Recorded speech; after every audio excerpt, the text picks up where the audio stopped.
الحمد لله وحده والصلاة والسلام على من لا نبي بعده أما بعد فأعوذ بالله السميع العليم من الشيطان الرجيم بسم الله الرحمن الرحيم رب اشرح لي صدري ويسر لي أمري واحلل عقدة من لساني يفقهوا قولي رب زدني علما. قابل صد احترام ماں بہنوں عزیز بیٹیوں، آج کا ہمارا ٹاپک ہوگا قیامت اور تقدیر پر ایمان لانا. اس کے بارے میں حضرت علی رضی اللہ تعالی عنہ کی ایک حدیث مبارکہ بتاتی چلوں.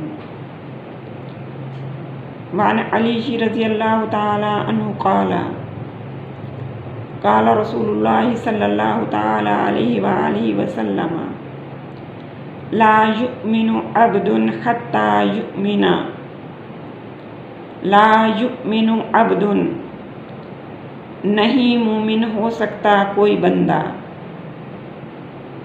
توجہ فرمائیے، لا یؤمن عبد، اللہ کے رسول صلی اللہ علیہ وسلم فرما رہے ہیں کوئی بندہ مومن نہیں ہو سکتا حتی یؤمن باربع، یہاں تک کہ وہ چار چیزوں پر، چار باتوں پر ایمان لائے.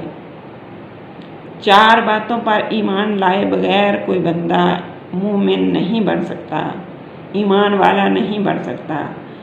پہلی بات کیا ہے؟ یشہد اللہ الہ الا اللہ. پہلی بات اس امر کی گواہی دے، اس بات کی گواہی دے کہ اللہ کے سوا کوئی معبود نہیں ہے، اللہ کے سوا کوئی ہر جگہ موجود نہیں ہے، اللہ کے سوا کوئی مطلوب نہیں ہے کہ جس سے کچھ طلب کیا جائے، اور اللہ کے سوا کوئی مسجود نہیں ہے، سجدہ کے لائق نہیں ہے. ہر جگہ موجود، مطلوب، مسجود، معبود برحق صرف اور صرف اللہ تعالی ہے. دوسری چیز اللہ کے رسول نے فرمایا وَأَنِّي رَسُولُ اللَّهِ بَعَثَنِي بِالْحَقِّ، اور اس بات پر ایمان لائے کہ بے شک میں اللہ تعالیٰ کا رسول ہوں.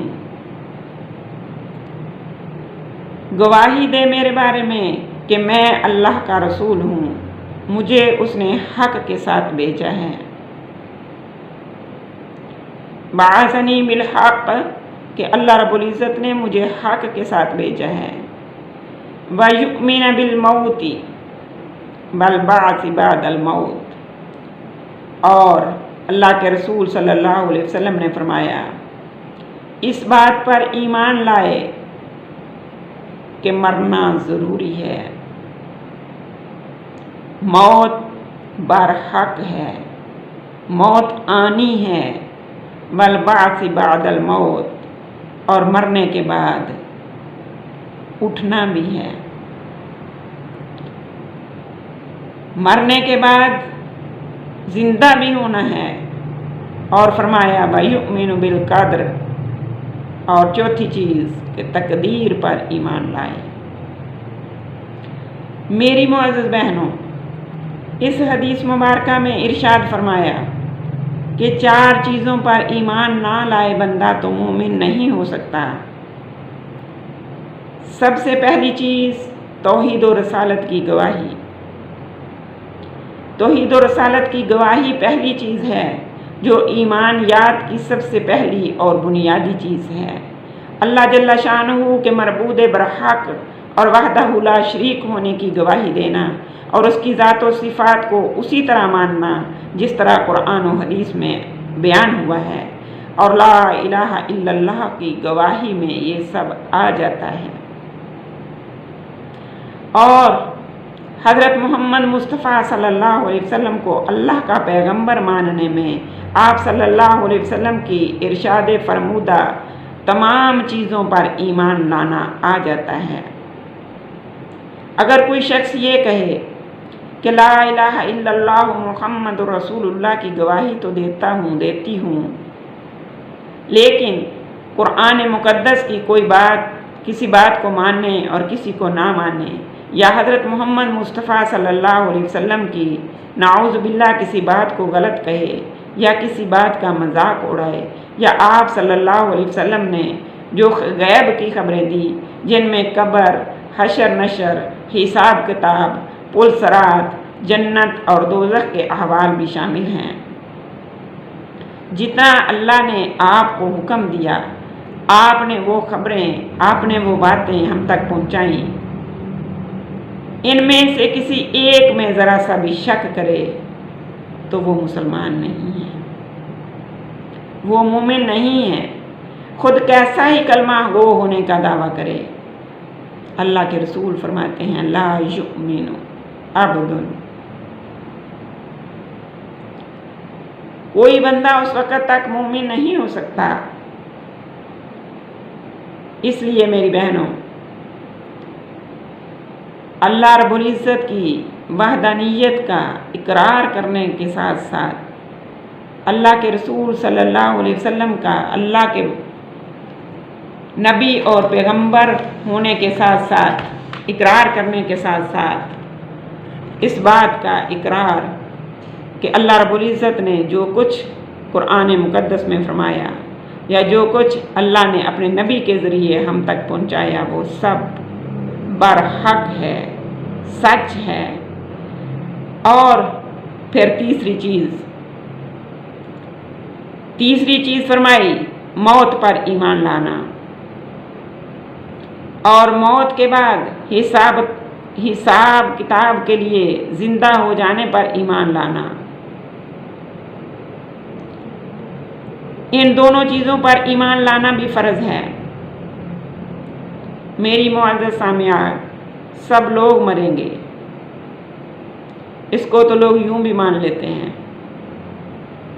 ہر روز لوگ مر رہے ہیں ہماری آنکھوں کے سامنے، ہم اپنے پیاروں کو رخصت کر رہے ہیں، اپنے ہاتھوں سے جنازے اٹھا رہے ہیں، لیکن مرنے کے بعد زندہ ہونا اور حساب کتاب ہونا، اس کو بعض بے دین لوگ اس بات کو نہیں مانتے، اور ایسی بے دینی کی باتیں وہ لوگ مسلمان بچوں میں بھی پھیلاتے رہتے ہیں، اور کیا کہتے ہیں کہ مر گیا سو مر گیا۔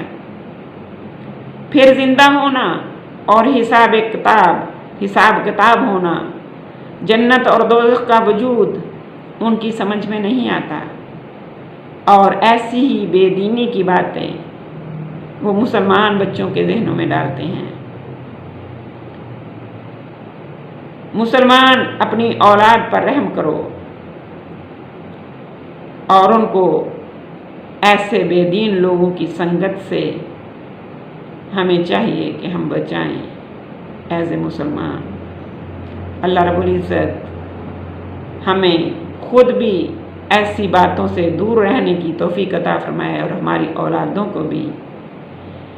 فرمایا چوتھی چیز جو حدیث مبارکہ میں موجود ہے وہ ایمان بالقدر ہے، یعنی تقدیر پر ایمان لانا، اور میری بہنوں یہ بھی ایمانیات کا بہت بڑا جزو ہے۔ حدیث جبرائیل میں بھی اس کا ذکر گزر چکا ہے۔ حدیث جبرائیل میرے خیال میں نے ابھی آپ کے سامنے بیان نہیں کی، انشاءاللہ جلد ہی کروں گی۔ اس میں بھی اس کا ذکر گزرا ہے، اور اس کا خلاصہ اور نچوڑ یہ ہے کہ اللہ جل شانہ نے اپنی مخلوق کو پیدا فرمانے سے پہلے ہر چیز کے بارے میں طے فرمایا کہ ایسا ہوگا، ایسا ہوگا، یہ تقدیر ہے، اور اس پر ایمان لانا بھی فرض ہے۔ میری بہنوں، بات لمبی ہو جائے گی۔ بعض لوگ یوں کہتے ہیں کہ جب لکھا جا چکا ہے تو پھر ہو کر ہی رہنا ہے، اس کے لیے ان کو تقدیر پر شک رہتا ہے، اس کے خلاف باتیں بناتے رہتے ہیں، اس کے صحیح ہونے میں نہ صرف یہ کہ شک کرتے ہیں